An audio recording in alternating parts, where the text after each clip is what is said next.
بسم اللہ الرحمن الرحیم۔ ڈسکور اوریجنل کے معزز ناظرین، السلام علیکم۔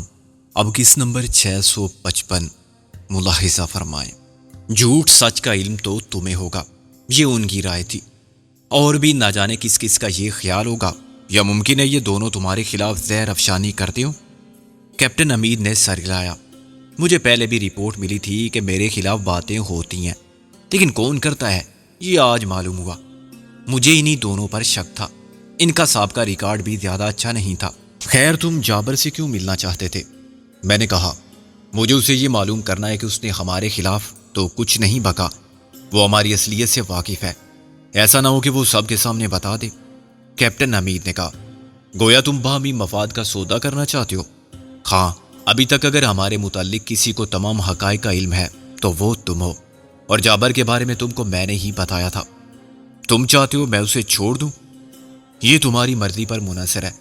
اگر ہم پر کوئی سنگین جرم ثابت نہیں ہوتا تو تم ہمارے جانے کے بعد اسے مزید پوچھ گچھ کر سکتے ہو اور اسے بھارتی حکام کے حوالے بھی کر سکتے ہو، شک کی بنا پر کہ یہ لوگوں کو پیسے لے کر سرحد پار کراتا ہے۔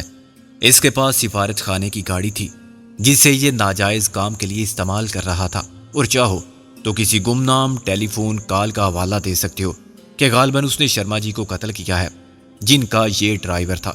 باقی کام پولیس والے خود کر لیں گے۔ اوکے، چلو 10 منٹ ہیں تمہارے پاس۔ 10 منٹ کے بعد کیا ہوگا؟ کریا کرم، یعنی تمہاری آخری رسومات فوجی تحقیقاتی کمیشن کے ہاتھوں، حمید نے کہا۔ جابر پچھلے حصے میں واقع ایک کابک نما کیبن میں اکیلا بند تھا، اور باہر ایک ہیبت ناک مونچھوں والا جلاد صفت دیوزاد بندوق کو کسی کھلونے کی طرح پکڑے کھڑا تھا۔ خالی ہاتھ بھی وہ جابر جیسے چار کو کافی تھا۔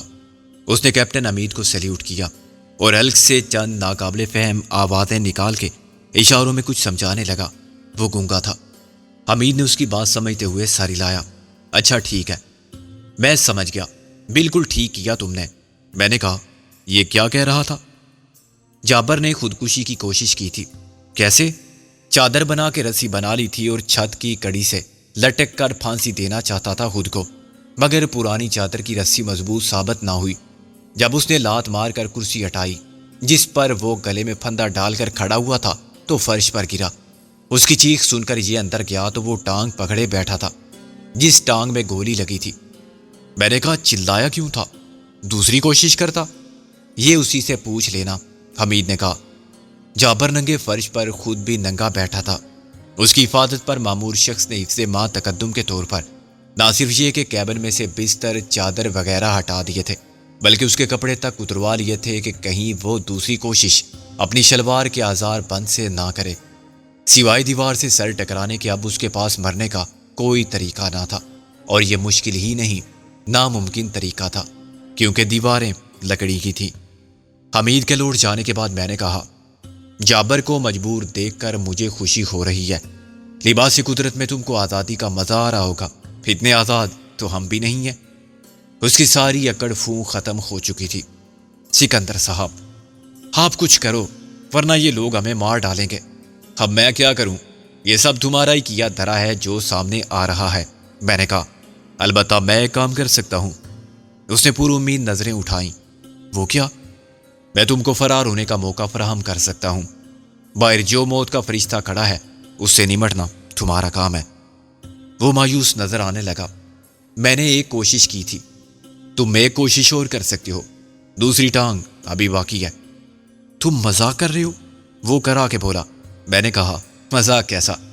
کیا تم نے اس مکڑی کی کہانی نہیں سنی جو کنگ رابرٹ بروس کے سامنے 6 بار گری، مگر اس نے اوپر چڑھنے کی کوشش جاری رکھی، یہاں تک کہ 7ویں بار کامیاب ہو گئی، اور بعد میں جب کنگ رابرٹ مکڑی کی مثال سامنے رکھ کے کامیاب ہوا تو ایک شاعر نے نظم لکھی، لیکن تم نہ کنگ رابرٹ ہو اور نہ مکڑی۔ معلوم ہوتا ہے تم نے ان سے کوئی ساز باز کر لیا ہے، اس لیے بے فکر ہو۔ میں نے کہا ساز باز تو تم نے کی تھی، بعض اوقات وہ بات سچ بھی ہو جاتی ہے کہ گڑھا کھودنے والا خود ہی اس میں گر جاتا ہے۔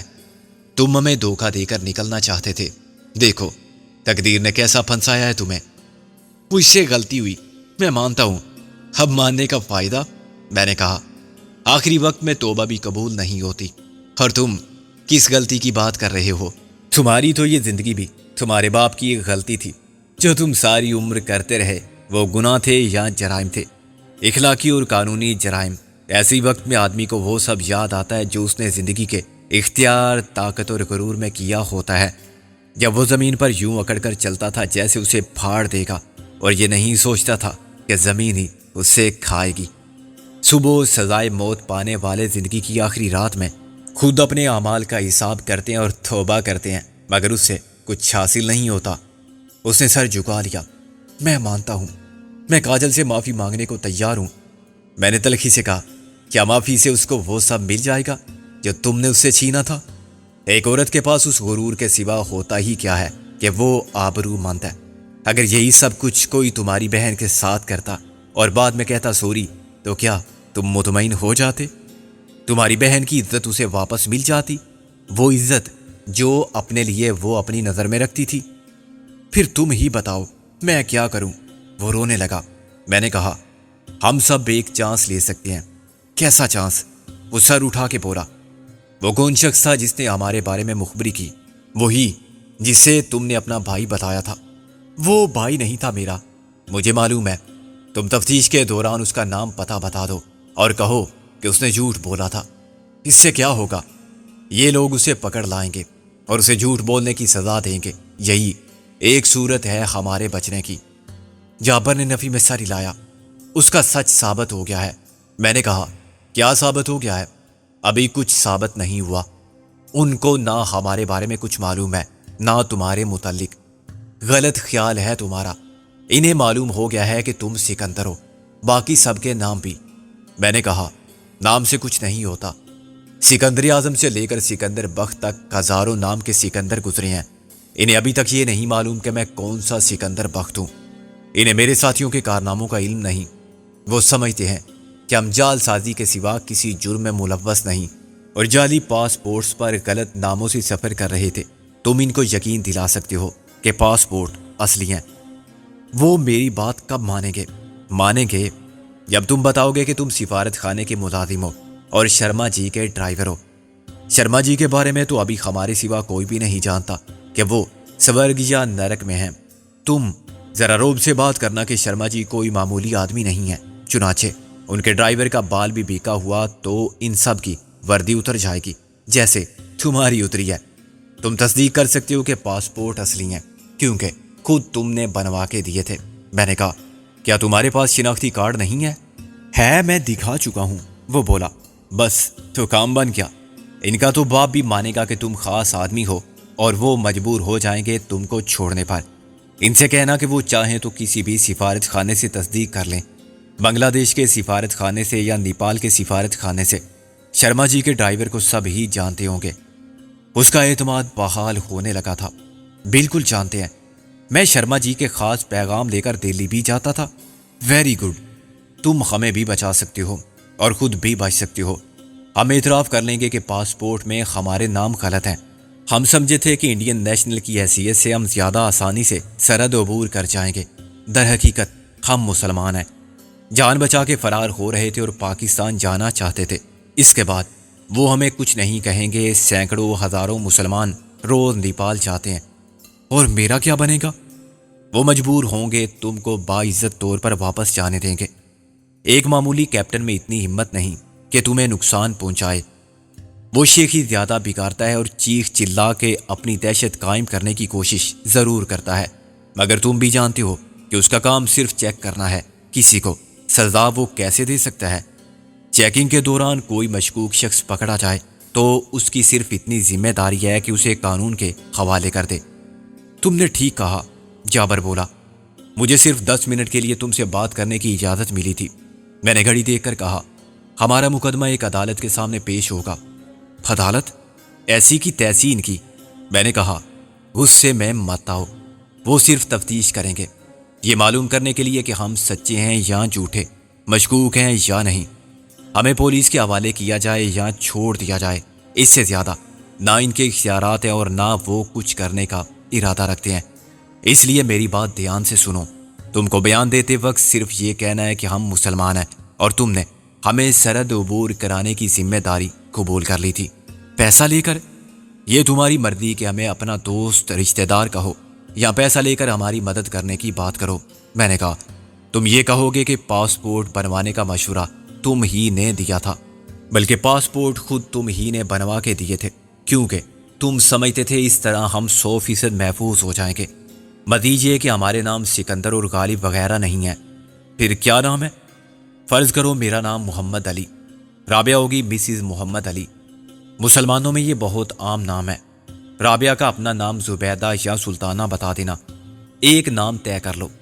اچھا سلطانہ کہہ دینا۔ غالب کا نام عبداللہ اور نازو کا نام رکھ لو پروین۔ کاجل تو کاجل ہی رہے گی۔ اور وہ بچہ کلیم، کہیں وہ تو نہیں مروا دے گا؟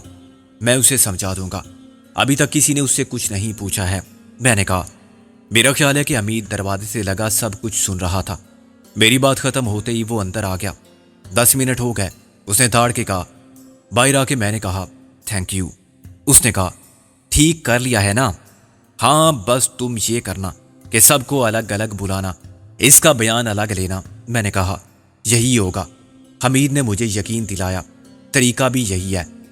واپس اپنے ساتھیوں کے پاس پہنچ کر میں نے انہیں جابر سے ہونے والی گفتگو کے بارے میں مختصراً بتایا اور انہیں بھی سمجھا دیا کہ کس کو کیا کہنا ہے۔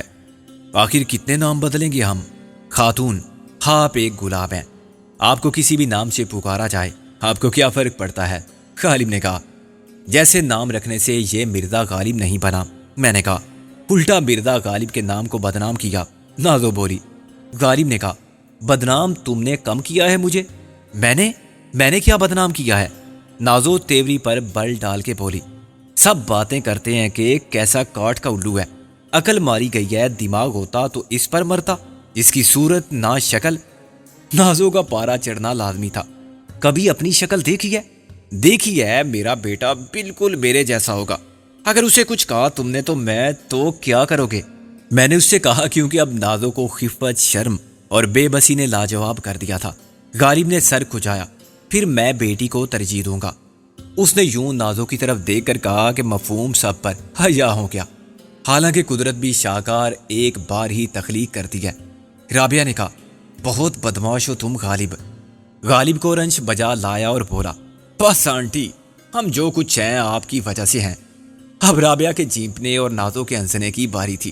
میں نے کہا بھتیجے وقت کم ہے، اپنا اپنا بیان سمجھ لو، کہیں کوئی گڑبڑ نہ ہو جائے۔ غالب نے کہا کلیم اللہ کا کیا ہوگا اگر اس نے سچ بول دیا؟ رابعہ نے بھی سر ہلایا۔ کیا ہم اسے بھی جھوٹ بولنا سکھائیں گے؟ بات جھوٹ سچ کی نہیں، ہم اسے اعتماد سکھائیں گے، مشکل حالات سے نمٹنے کے لیے عقل کی طاقت سے کام لینا سکھائیں گے۔ یہ بتائیں گے کہ زندگی جو خدا کی دی ہوئی ایک نعمت ہے اور ہم پابند ہیں کہ اس کی حفاظت کریں، اسے بے وقت نہ جانیں۔ ابھی اس کے سامنے ایک عمر کی مسافت ہے، اسے جینے کا ڈنگ آنا چاہیے، ورنہ یہاں تو ہر قدم پر شکاری ملیں گے جو اس کو جان و مال سے محروم کرنا چاہیں گے۔ رابعہ تم کاجل سے بات کرو، وہ کلیم کو سمجھا سکتی ہے۔ کلیم اس کے ساتھ نتھی ہو گیا ہے۔ نتھی ہونے پر مجھے اعتراض ہے، نازو نے کہا یہ جذباتی وابستگی ہے جیسی تم کو مجھ سے ہے۔ غالب نے معصوم بن کے کہا غلط فہمی ہے آپ کی۔ نازو نے کہا پھر تم ہی صاف بتا دو کہ یہ کیا ہے؟ تم کو محبت ہے مجھ سے؟ عشق ہے؟ تم مرتی ہو مجھ پر؟ کیا ہے یہ چکر آخر؟ نازو چلائی غالب کے بچے۔ غالب فوراً میرے پیچھے آ گیا۔ الفاظ کا الٹ پھیر ہے سب، اصل بات یہی ہے کہ تم نتھی ہو گئی ہو میرے ساتھ زبردستی۔ نازو نے اسے پکڑنے کی کوشش کی، میں تھوکتی بھی نہیں تم پر۔ غالب دوسری طرف آ گیا۔ ہاں بڑی منتوں مرادوں سے تو ایک الو کا پٹھا ملا ہے، اس پر بھی تھوک دیا تو دوسرا کیا افریقہ سے امپورٹ ہوگا؟ کوئی کالا بھجنگ حبشی؟ میں نے بڑی مشکل سے دونوں کو روکا۔ چلو بعد میں فیصلہ کر لینا۔ رابعہ نے ہنس کے کہا تمہارا گھر بھی چڑیا گھر ہوگا، بندروں کا پنجرا، ہر وقت یہی ہوگا۔ غالب نے کہا اور آپ کا گھر ہوگا عجائب گھر، مہاتما بدھ کے مجسموں کی طرح آمنے سامنے ایک دوسرے کی آنکھوں میں آنکھیں ڈالے بیٹھے ہوں گے ہر وقت چپ چاپ۔ اب نازو ایک دم غالب کی طرف دار ہو گئی۔ نہیں، کبھی کبھی یہ لوگ ٹھنڈی سانس لے کر کوئی شعر پڑھ دیں گے، مرزا غالب کا جو وکیل صاحبہ کی سمجھ میں خاک نہیں آئے گا، مگر یہ شرماتی رہیں گی۔ رابعہ نے کہا نازو بہت بولنے لگی ہو تم بھی۔ غالب بولا ہمارے گھر کو چڑیا گھر کیوں کہا تھا؟ ہم عجائب گھر بھی نہیں کہہ سکتے؟ نازو بولی کیا ہم موجوبہ ہیں؟ میں نے کہا تو کیا ہم بندر ہیں؟ غالب بولا میں اور نازو۔ نازو نے پھر سائیڈ بدل لی، میں تو نہیں۔ ہاں تم کچھ لگتے ہو، اگر تم ہوتی۔ اس قید خانے میں بھی ہم دل کھول کر ہنسے۔ اپنے آپ پر ہنس کے آدمی کتنا ہلکا پھلکا محسوس کرتا ہے، دوسروں پر ہنسنے والے بعض اوقات خود سے شرمسار ہوتے ہیں۔ کیپٹن حمید کے ایک نمائندے نے اندر قدم رنجا فرما کے اعلان کیا، کھڑے ہو جاؤ سب۔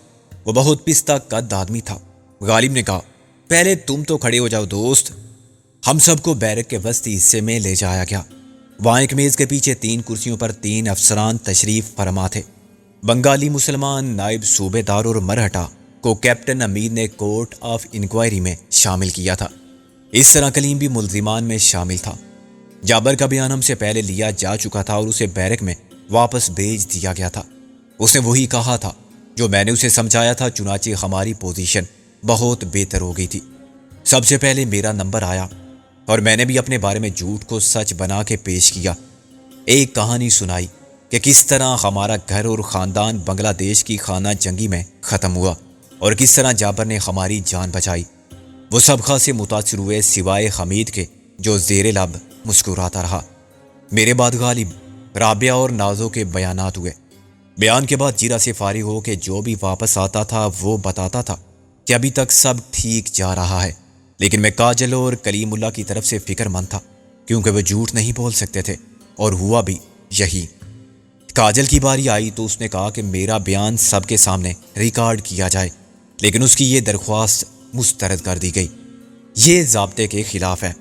بنگالی مسلمان نے اعتراض کیا، مگر وہ سب گواہ ہیں۔ کاجل نے احتجاج کیا، وہ سب ملزم ہیں۔ مرہٹا بولا جیسے تم ملزم ہو۔ کیپٹن حمید نے فیصلہ صادر کر دیا، ایک ملزم کا گواہ دوسرا ملزم نہیں ہو سکتا۔ قانونی طور پر یہ فیصلہ درست تھا یا غلط، اسے قطع نظر، لیکن مجھے کاجل کی بات نے چونکا دیا۔ مجھے اندازہ ہو گیا کہ وہ کیا کہے گی، اور پھر یہی ہوا۔ کاجل نے ایک ایک کر کے وہ سب مظالم گنوا دیے جن کا ہدف اس کی ذات تھی۔ وہ ظلم جو اس کے والدین پر بنگلہ دیش بنانے والوں نے کیا، اس کا گھرانہ کیسے لوٹا گیا تھا، کس طرح مظلوموں کی مددگار بھارتی سینا کے ایک چالے سورما نے اس کی آبرو کو اسی کے گھر کے چھت کے نیچے پامال کیا تھا، پھر کیسے جابر نے اس کے جسم سے خبث کا خراج وصول کیا تھا۔ جہاں یہ نام نہاد عدالتی کارروائی ہو رہی تھی، وہ لکڑی کی دیواروں والا ایک کمرہ تھا۔ ہم سب دوسرے کمرے میں تھے اور درمیان میں لکڑی کے تختوں سے بنی ہوئی ایک دیوار حائل تھی۔ ایک جوری سے دوسری طرف کا منظر صاف دکھائی دیتا تھا اور کان لگانے سے آواز بھی سنی جا سکتی تھی۔ ہم سب نے ایک دوسرے کے بیان کا ہر لفظ سنا، چنانچہ اختلاف یا تضاد بیانی کا کوئی مسئلہ ہی پیدا نہیں ہوا۔ میں یہ فرض نہیں کر سکتا تھا کہ ایسا کیپٹن حمید کی بے وقوفی کے باعث ہوا تھا، اور اسے یہ بات معلوم نہیں تھی۔ اگر وہ چاہتا تو ہم سب کو بیک وقت نہ طلب کیا جاتا، بیرک کے ایک کنارے سے صرف ایک ملزم کو لایا جاتا اور اسے بیرک کے دوسرے کنارے پر بیان دینے کے بعد واپسی پہنچا دیا جاتا۔ یہ بہت بڑی رعایت تھی جو کیپٹن حمید نے دانستہ دی تھی، تاہم اس کے ماتحت اعتراض کرتے تو خود کو اس الزام سے بچانے کے لیے وہ سختی سے تفتیش کے طریقہ کار پر عمل کرتا۔ جیسے بنگالی نے ہم مذہب ہونے کے باوجود ہم سب کے ساتھ انتہائی ذلت آمیز، جارحانہ اور اشتعال انگیز رویہ اپنایا، ایسے ہی مرہٹا نائب صوبے دار نے بھی انصاف کے تقاضوں کو بالائے طاق رکھتے ہوئے اپنی کینہ پرور انتقامی رد عمل سے ثابت کر دیا کہ تفتیش محض ایک ڈرامہ ہے۔ تاہم اسی ڈرامے کی وجہ سے ہم محفوظ رہے۔ کیپٹن حمید نے یہ چکر نہ چلایا ہوتا تو وہ اپنے ہاتھوں سے ہمیں گولی مار کے بہت محفوظ ہوتے، اور مطمئن بھی کہ انہوں نے جو کیا وہ عین تقاضائے انصاف تھا۔ آخرکار اس عدالت کا فیصلہ کیا ہوگا یہ سب جانتے تھے۔ بظاہر کیپٹن حمید کا رویہ بھی تذلیل آمیز اور پورا دعوت تھا، مگر در حقیقت وہی ہمیں تحفظ فراہم کرنے والی دیوار بن کے ہمارے اور ان دشمنوں کے درمیان حائل ہو گیا جو ہمارے خون کے پیاسے تھے۔ اس نے افسر کی حیثیت سے اپنی بالادستی قائم رکھی اور کسی ماتحت کو اس حد تک بے لگام نہیں ہونے دیا کہ وہ اپنی حیوانی درندگی کا مظاہرہ کر سکے جیسا کہ مجھے توقع تھی۔ آہستہ آہستہ کاجل کے جذبات کی آتش فشانی میں اضافہ ہوتا گیا اور وہ ہسٹریا کا شکار ہونے لگی۔ اب وہ جابر کے انسانیت سوز مظالم کا ذکر کر رہی تھی۔ مجھے نہیں معلوم کہ اس کا ماضی کیا تھا، لیکن جو کچھ اس نے میرے ساتھ کیا تھا، جو کچھ میں نے اپنی آنکھوں سے دیکھا، جو کچھ میرے جسم نے برداشت کیا، میرے احساس کا آزار بنا اور میری روح کے ہر زخم کو رشتہ ہوا ناسور بنا گیا۔ اس کے بعد میں جابر کا ماضی بھی دیکھ سکتی ہوں، وہ جرم اور گندگی کی پیداوار اور جرم اور گندگی کا پروردہ، جرم اور گندگی کا وہ ڈھیر ہے جو شریف اور پاک نفس انسانوں کی دنیا کے ماتھے پر ایک رسوا کن بدنما داغ ہے جس کو مٹ جانا چاہیے۔ میں مظلوم اور مجبور تھی اور کمزور بھی تھی، جسمانی طور پر نہیں، ضرورت اور حالات کے باعث۔ اگر میں اسے مارنا چاہتی تو اس کے دل میں خنجر بھی اتار سکتی تھی، ایک گولی سے اس کا دماغ نکال کے گٹر میں بہا سکتی تھی، مگر میں نجات چاہتی تھی اس زندان سے، اس سکوبت خانے سے، اس خطہ زمین سے جو کبھی میرا گھر تھا، میرا وطن تھا، اور میں اکیلی نہیں تھی۔ میرے ساتھ کچھ اور مجھ سے بھی زیادہ ستم رسیدہ تھے۔ ایک یتیم بچہ تھا، میں کچھ بھی نہیں کر سکتی تھی۔ معزز اراکین عدالت، محترم جج صاحبان، یہ آخری الفاظ اس نے انتہائی تلخ اور طنزیہ لہجے میں ادا کیے تھے۔ کیپٹن امیر کے ماتحتوں نے مجبوراً یہ ذلت برداشت کی۔ رابعہ نے تشویش سے میرے کان میں کہا، کاجل کو کیا ہو گیا ہے؟ کیا ضرورت ہے یہ سب بتانے کی؟ نازو نے بھی سر ہلایا، اور کیا، کس کا دل پسیجے گا ان الفاظ سے یا اس کی باتوں سے؟ بے وقوف، میں نے ہونٹوں پر انگلی رکھ کے کہا، بے وقوفی تم کر رہی ہو۔ ہم اسے بولنے سے تو نہیں روک سکتے، مگر ہماری آواز کسی کے کانوں تک پہنچ گئی تو ہمیں ضرور روک دیا جائے گا یہ سب سننے سے۔ کاجل کا بیان جاری تھا۔ اب وہ رو رہی تھی، ہچکیاں لے رہی تھی۔ آپ کے پاس طاقت ہے، اختیار ہے۔ اس شیطان کے وجود سے انسانیت کا نام بدنام ہوتا ہے۔ اسے زمین میں بھی گاڑا گیا تو یہ مٹی ناپاک ہو جائے گی، سمندر میں اس کی راکھ ڈالی جائے گی تو اس بارش کی ہر بوند ناپاک ہوگی جو اس پانی سے اٹھنے والے بادل برسائیں گے۔ کیپٹن امیر نے اسے ٹوک دیا، فضول جذباتی باتوں سے کچھ حاصل نہیں ہوگا، یہ رونا دھونا بند کرو۔ اور کوئی الزام ہے جابر کے خلاف تو بتاؤ۔ کاجل نے خود کو سنبھالا اور آنسو صاف کیے۔ ایک الزام نہیں، 10 الزام ہیں جن کی گواہ میں خود ہوں۔ مجھے معلوم ہے اس نے کتنے قتل کیے ہیں اور قتل ہونے والے کون تھے۔ اس کے خلاف بڑی لمبی فرد جرم ہے۔ اس نمک حرام نے اپنے مالک کا خون کیا اور اسے اپنے ہی گھر میں دفن کرا دیا، حالانکہ وہ ایک شریف النفس انسان تھا اور اپنے اس ملازم پر خصوصی اعتماد کرتا تھا۔ وہ اکیلا آدمی تھا جس کی بے گور و کفن لاش اسی کے گھر کے عقبی حصے میں انصاف کی منتظر اپنے مدفن میں لیٹی ہوئی ہے۔ بنگالی نے کاجل کو ٹوکا، کیا تم بتا سکتی ہو کہ جابر نے ایسا کیوں کیا تھا؟ کوئی آدمی قتل کیوں کرتا ہے؟ کاجل نے الٹا سوال کر ڈالا، لالچ میں یا انتقام لینے کے لیے؟ جابر کی اس سے کوئی دشمنی نہیں ہو سکتی تھی۔ یہ تم کیسے کہہ سکتی ہو؟ بنگالی بولا، شرما جی کا دشمن کوئی نہیں تھا۔ کیا تم شرما جی کو ذاتی طور پر جانتی تھی؟ بنگالی نے کہا، ہاں، وہ میرے والد سے ملنے آتے تھے۔ ہمارے سیاسی خیالات، مذہب اور قومیت کا فرق اپنی جگہ، مگر میں ان کی ذاتی شرافت کا اعتراف کیے بغیر نہیں رہ سکتی۔ جابر کے ساتھ ان کا سلوک کبھی ایسا نہیں رہا کہ وہ ان کا دشمن ہو کے انہیں قتل کرنے کی سوچتا۔ صاف ظاہر ہے یہ قتل اس نے لالچ میں کیا۔ کیا شرما جی لالچی آدمی تھے؟ مرہٹا نے کہا، کیا مطلب؟ میں جابر کو لالچی کہہ رہی ہوں، کاجل نے تیز ہو کر کہا۔ اتنا مال و زر جس کے لیے ایک قابل اعتماد ملازم کے دل میں قتل کا خیال آ جائے، کسی لالچی اور کنجوس آدمی کے پاس ہی ہو سکتا ہے، مرہٹا نے کہا۔ ایک لمحے کے لیے کاجل لاجواب ہو گئی، پھر اس نے کہا، یہ ضروری نہیں کہ ان سے جابر کو کروڑوں یا لاکھوں ملے ہوں، آخر وہ ایک سینئر ڈپلومیٹ تھے، ان کے پاس نقد رقم رہتی ہوگی کسی بھی ہنگامی ضرورت کے لیے، اور ہزاروں کا زیور تو ایک عام متوسط طبقے کے آدمی کے گھر میں بھی ہوتا ہے۔ لیکن جابر نے ایک اور وجہ سے شرما جی کو قتل کرنا ضروری سمجھا۔ وہ شرما جی کی گاڑی حاصل کرنا چاہتا تھا، لیکن گاڑی تو ہر وقت اس کے پاس رہتی تھی، اور جیسا کہ تم نے بتایا شرما جی اس پر بھروسہ بھی کرتے تھے۔ بنگالی نے اعتراض کیا، شرما جی کے پاس ایک نہیں 2 گاڑیاں تھیں، مگر وہ سرکاری گاڑی کے استعمال میں بہت محتاط تھے۔ وہ نہیں چاہتے تھے کہ ان حالات میں جن سے بنگلہ دیش دوچار تھا، بھارتی سفارت خار کی گاڑی کسی بھی واردات میں ملوث ہو یا غلط جگہ پر پائی جائے۔ چنانچہ وہ جابر سے پوچھتے ضرور تھے کہ کون سی گاڑی کہاں کہاں گئی تھی، ممکن ہے تصدیق بھی کرتے ہوں۔ جابر اس گاڑی میں ہم سب کو سرحد پار کرانا چاہتا تھا۔ اس نے پاسپورٹ وغیرہ حاصل کرنے اور ویزا لگوانے میں ہماری مدد کی تھی۔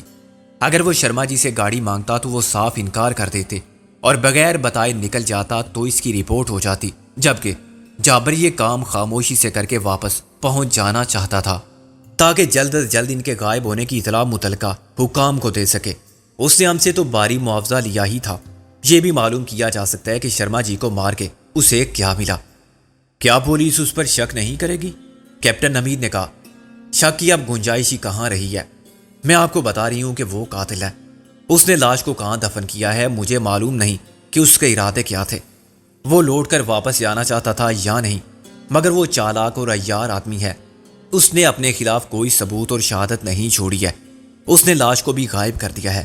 جہاں ہر روز سینکڑوں افراد نامعلوم لوگوں کے ہاتھوں قتل ہوتے ہوں، روپوش ہو جاتے ہوں یا لاپتہ، وہاں ایک سفارتکار کے اغوا یا قتل کو کسی بھی انتہا پسند تنظیم سے منسوب کرنا کیا مشکل ہوگا؟ اس کے علاوہ جابر نے یہ قتل اپنے ہاتھوں سے نہیں کیا۔ بنگالی ایک دم چونکا۔ کیا؟ ابھی تم نے کیا کہا تھا؟ آپ میری بات سن لیں۔ اس نے یہ قتل ایک ایسے شخص سے کرایا جو کہنے کو انسان تھا مگر اپنے قول و فعل پر اختیار سے محروم تھا، جس کے پاس عقل و شعور نام کی کوئی چیز نہیں تھی۔ اس کا جسم ایک بالغ مرد کا جسم تھا مگر وہ 6 سال کے بچے سے بھی زیادہ ناسمجھ تھا۔ جابر نے جیسا کہا اس نے ویسا ہی کیا۔ جابر نے کہا کہ شرما جی کا گلا گھونٹ دو، اور اس نے تعمیل کی، سوچے سمجھے بغیر اور کچھ پوچھے بغیر۔ دبلے پتلے کمزور شرما جی اس بے شعور طاقتور انسان کا مقابلہ نہیں کر سکتے تھے۔ جابر نے اسی کے ہاتھوں شرما جی کو دفن کرایا۔ پھر تو جابر کو قاتل نہیں قرار دیا جا سکتا، بنگالی نے کہا۔ کیوں؟ صرف اس لیے کہ قتل کرنے والے ہاتھ کسی اور کے تھے؟ وہ ہاتھ تو ایک وسیلہ تھے جن کو جابر نے اسی طرح استعمال کیا جیسے کوئی شخص ریوالور یا خنجر کو استعمال کرتا ہے۔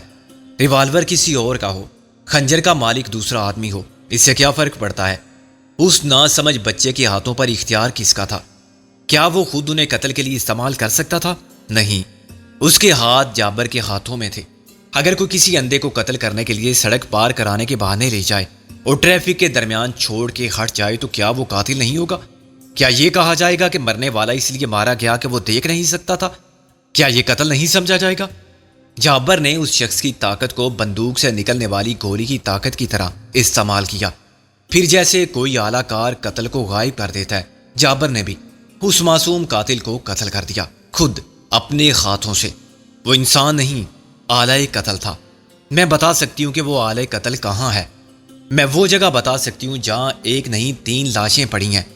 ایک اس جوان مرد بچے کی جس کو مرتے وقت بھی معلوم نہ ہوگا کہ اسے کیوں مارا جا رہا ہے۔ اس کے گلے پر جابر کی انگلیوں کے نشانات ہوں گے۔ اگر آپ اسے انسان سمجھتے ہیں تو اس کا خون کرنے والا جابر دورے قتل کا مرتکب ہوا ہے۔ تم نے 3 لاشوں کا ذکر کیا ہے، کیپٹن حمید بولا۔ باقی 2 لاشیں اس بچے کے ماں باپ کی ہیں جو ہمارے ساتھ ہے۔ تم نے تو اسے اپنا بیٹا بتایا تھا۔ ہاں، وہ میرا بیٹا ہے، تمہارا بھی ہے، ان سب انسانوں کا بیٹا ہے جو انسانیت پر ایمان رکھتے ہیں، کاجل نے چیخ کر کہا۔ وہ انسان کا بیٹا ہے، ایک ایسے انسان کا جو مفلوج پڑا تھا، بے مروت انسانوں کے ظلم کی چکی میں پس جانے والا آدمی، جس نے اپنی زندگی کو اپنا نہیں سمجھا تھا اور شرط وفا نبھانے کے لیے ادائے قرض کی خاطر اور نمک کا قرض چکانے کے لیے اپنے آقا، مالک اور انداتا پر قربان کر دی تھی۔ وہ کوئی اسمگلر، جرائم پیشہ، استری شیٹر یا بدماش ہوتا تو آج کل کے حالات میں یوں بے بسی سے نہ مرتا۔ وہ لوٹ مار کرنے والوں میں شامل ہو جاتا، دولت کے ڈھیر قبول کرتا اور ایمان بیچ دیتا، مگر اس پٹھان کے لیے اپنا ایمان اپنی جان سے زیادہ عزیز تھا، اور اس کی بیوی کے لیے شوہر کا ساتھ دینا ہی دنیاوی فرائض میں سب سے پاک فریضہ تھا۔ ایمان و آبرو کی سلامتی کی طرح وہ اپنے مجازی خدا کے لیے بھی اپنی جان دیتے ہوئے کسی کمزوری یا تذبذب کا شکار نہیں ہوئی۔ اس نے اپنا بیٹا ہمارے حوالے کر دیا اور خود شوہر کے ساتھ سفر آخرت پر روانہ ہو گئی۔ اب میں اس بچے کی ماں ہوں، خدا کی قسم مرتے دم تک رہوں گی۔ کوئی اسے مجھ سے نہیں چھین سکتا، کوئی نہیں چھین سکتا۔ وہ ایک دم داڑے مار مار کر رونے لگی۔ بنگالی نے بڑی بے رحمی سے کہا، تم اس کو کیسے لے جا سکتی ہو؟ کیوں نہیں لے جا سکتی؟ کاجل نے چیخ ماری۔ اس لیے کہ تم نہ اس کی ماں ہو، نہ قانونی طور پر اس کی وارث۔ اگر اس کے والدین نے یہ اختیار تمہیں دیا تھا تو اس کا بھی کوئی ثبوت نہیں۔ تمہارا اس سے کوئی خونی رشتہ ہوتا تو الگ بات تھی۔